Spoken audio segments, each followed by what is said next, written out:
काय तो त्यांना योग्य वाटेल तो निर्णय घ्यावा, परंतु याच्यावर मला वाटतं आमच्यासारख्यांनी कोणतेही भाष्य करणे योग्य पण नाही आहे. पण ते आता निवडणूक आयोगाच्या विरोधामध्ये 1 नोव्हेंबरला विराट मोर्चा काढतात. ठीक आहे ना, लोकशाहीमध्ये त्यांना अधिकार दिलेला आहे, त्यांनी मोर्चा काढावं, निवेदन द्यावं आणि त्याच्यावर निवडणूक आयोगाने निर्णय घ्यावा. मला वाटतं की या ज्या काही प्रक्रिया आहेत त्या प्रक्रियेचा त्यांनी त्यांच्या पक्ष संघटनेचा तो एक भाग आहे आणि निवडणूक आयोग सक्षम आहे. त्यांच्यावर कोणाचे काही बंधनं किंवा त्यांच्यावर कोणता दबाव असण्याचं काहीच कारण नाही. आणि जर असे बोगस मतदार आढळले तर निश्चित त्या यादीतून ते कमी झाले पाहिजे. पुण्यातली घटना आहे. पुण्यातल्या शनिवार वाड्यासमोर एक मजार आहे. त्या मजारीवरती मेधा पाटकर आणि त्यांचे कार्यकर्ते गेले. मेधा कुलकर्णींसह त्यांचे काही कार्यकर्ते गेले आणि त्यांनी त्या परिसरामध्ये भगवा झेंडा फडकला. त्याच्यामुळे वातावरण तापलंय. हिंदू मुस्लिम हे असा सगळा प्रकार सुरू झाला आहे. नाही, प्रथमतः त्या ठिकाणी जाऊन कोणी नमाज पढणे वगैरे हा सगळा प्रकार झालेला आहे. मला वाटतं शांतता बिघडवण्यासाठी काही लोक हे जाणीवपूर्वक प्रयत्न करत आहेत. म्हणून मेधा कुलकर्णी खासदार त्या ठिकाणी गेल्यात, त्यांनी त्या परिसर पुन्हा काय केलं, पूजा अर्चा केलेली आहे. परंतु हे प्रकार पुण्यासारख्या ठिकाणी आता जोर धरायला लागलेले आहेत. ही जे काही जाती तणाव वाढायला लागले तर याच्या मागे कोण कोण लोक आहेत याचा पोलिसांनी तपास केला पाहिजे आणि त्यांच्यावर कारवाईसुद्धा झाली पाहिजे. साध्वी प्रज्ञा सिंग यांचं एक वादग्रस्त वक्तव्य आहे. ते म्हणतात की मुलगी दुसऱ्या धर्मातील मुलांसोबत जात असेल तर तिचे पाय तोडा.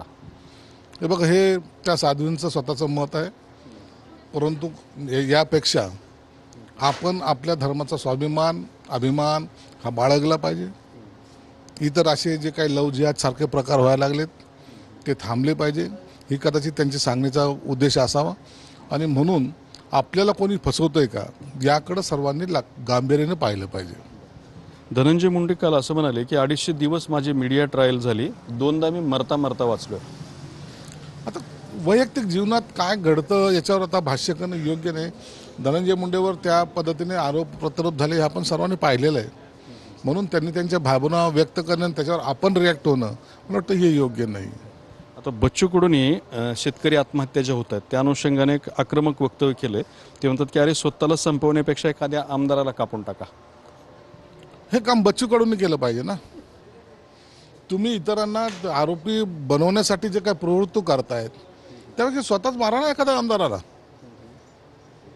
हे सत्तेमध्ये नसताना असे वक्तव्य करणं योग्य वाटतं किंवा आमदार नसताना असं वक्तव्य करणं योग्य वाटतं.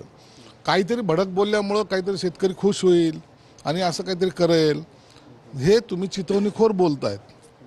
तुम्ही लोकांना आणखीन कोणत्या तरी संकटात टाकतायत. तुमच्यामध्ये धमक आहे, तुम्ही करा ना. तुम्ही आमदारांना मारून टाका, मग तुम्हाला कळेल काय होतं त्याचा परिणाम.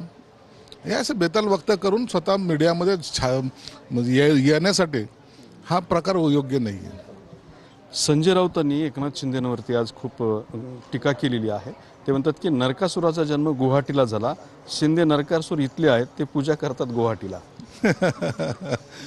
संजय राऊतला बकवास बोलण्याची जी सवय जडल्या गेलेली ती आणखी काय संपत नाही. पण त्याच्यामुळं आमच्यावर काही परिणाम होणार नाही. त्यांनी बोलत राहावं, आम्ही आमचं काम करत राहू. एक दिवस नक्की हा येणार आहे आणि लवकरच तो त्या उभाटा पक्षाला संपवल्याशिवाय शांत बसणार नाही. या वक्तव्यामुळं लोकांमध्ये पक्षाबद्दलची इमेज वाईट जाते हे ते मानायला आजही तयार नाही. म्हणून असलेल्या जागा कशा कमी झाल्या याच्यावर चिंतन करण्यापेक्षा शिंदे साहेबावर टीका करण्यासाठी एकही संधी तो माणूस सोडत नाही. त्यांना असं वाटतं की शिंदे साहेबावर बोलल्यामुळं आपला TRP वाढतो, तुझा TRP वाढत नाही. शिंदे साहेबाची उंची वाढते आणि तुमची घटते हे त्याच्या लक्षात यायला थोडा वेळ लागेल. ते पुढं असं म्हणतात की नरकासुराचा आज अंत झाला होता आणि एकनाथ शिंदेंची आज जयंती आहे, त्यांना गुवाहाटीला जावं लागेल. आमची जयंती आहे, आमचा अंत आहे, आम्ही रेडे कापतो, आमचे पोस्टमार्टम करणार, या सगळ्या बकवास गोष्टी आता महाराष्ट्राने ऐकलेल्या आहेत. आता त्यांचं बोलणं हे कोणत्याही माणसाला पचनी पडत नाही. म्हणून ते जे काही